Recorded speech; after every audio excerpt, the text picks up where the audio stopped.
Bapak Ibu Saudara, kembali lagi berjumpa dalam renungan harian hari ini. Mari kita berdoa. Tuhan, terima kasih untuk kasih sayang Tuhan, untuk kepercayaan yang Tuhan berikan kepada kami untuk mengelola dunia ini, termasuk juga untuk menyampaikan kabar baik ke seluruh penjuru dunia. Kiranya firman Tuhan kembali meneguhkan kami, menguatkan kami untuk terus mewartakan kabar sukacita. Di dalam nama Tuhan Yesus kami berdoa. Amin. Bapak Ibu, saya mengajak kita untuk membaca dari Kisah Para Rasul 26 ayat 28 dan ayat 29. Jawab Agripa, hampir-hampir saja kau yakinkan aku menjadi orang Kristen.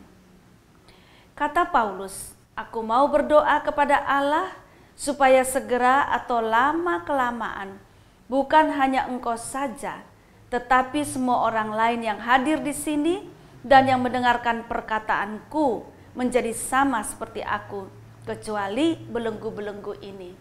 Demikian jauh pembacaan firman Tuhan. Yang berbahagia adalah setiap kita yang mendengarkan firman Tuhan, memelihara serta melakukannya dalam kehidupan kita setiap hari.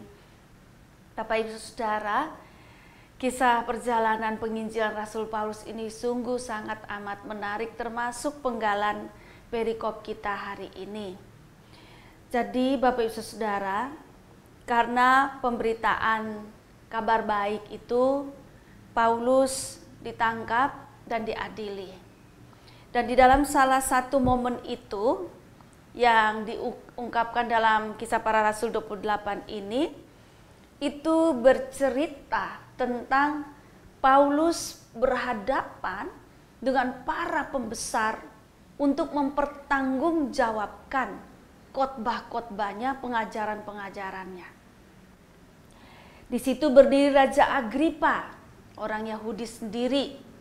Lalu kemudian Festus, gubernur Romawi.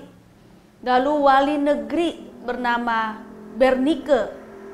Jadi di hadapan para pembesar ini, Paulus mempertanggungjawabkan pengajarannya, kabar baiknya, penginjilan yang dia lakukan. Dan menarik sekali Bapak Ibu Saudara ya, kalau kita baca dari ayat 1 dari pasal 26 ini, bagaimana dia menjelaskan di hadapan Agripa dan juga Festus siapa dirinya, bagaimana perjalanannya. Dan Agripa memang tahu, Raja Agripa itu tahu seperti apa Rasul Paulus, latar belakangnya, sampai Paulus itu menerima Tuhan Yesus.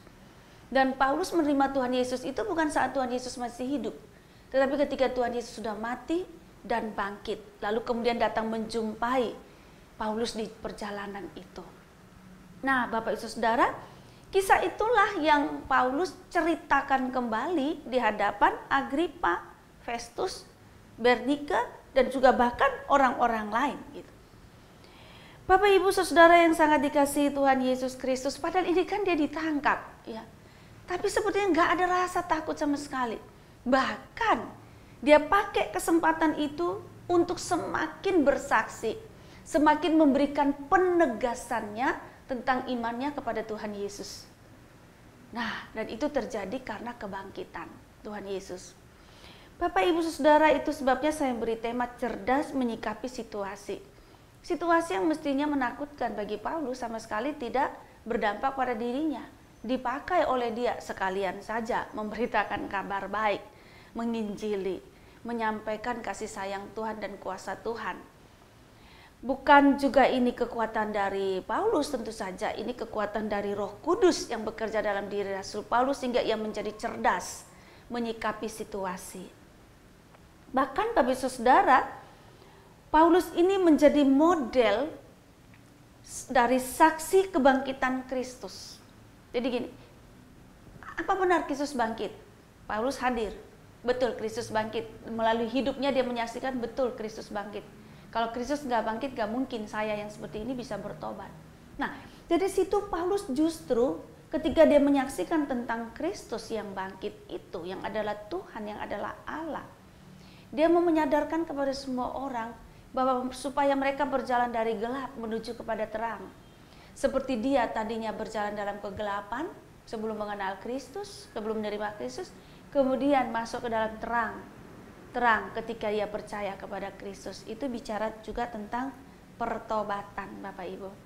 Itu sebabnya Raja Agripa di dalam ayat 28 mengatakan, hampir-hampir saja engkau yakinkan aku menjadi orang Kristen. Itu akibat kecerdasan Rasul Paulus, yang tentu saja karena kekuatan dari Roh Kudus sehingga ia mampu bersikap cerdas menyikapi situasi yang ada.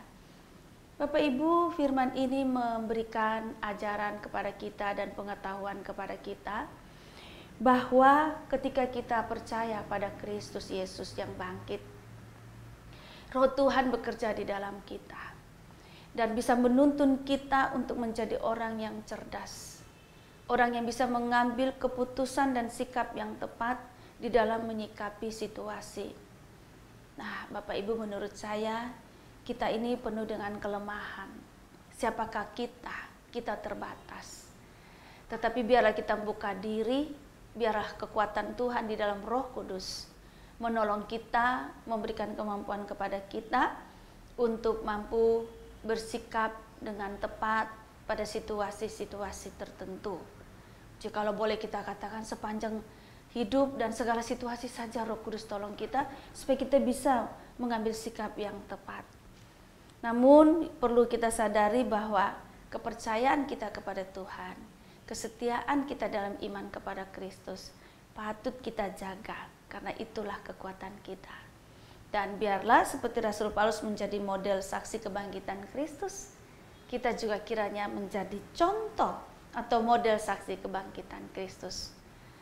Tuhan menolong kita semua. Amin. Tuhan, hidup kami tidak mulus. Ada momen-momen tertentu kami butuh untuk bersikap yang cerdas, bersikap yang tepat. Bahkan sebetulnya dalam setiap persoalan hidup kami membutuhkan sikap yang tepat.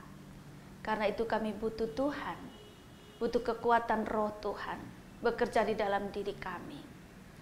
Dan kuatkan iman kami untuk terus percaya kepada Tuhan Yesus, kepada karya keselamatan, dan kepada Kristus yang bangkit itu.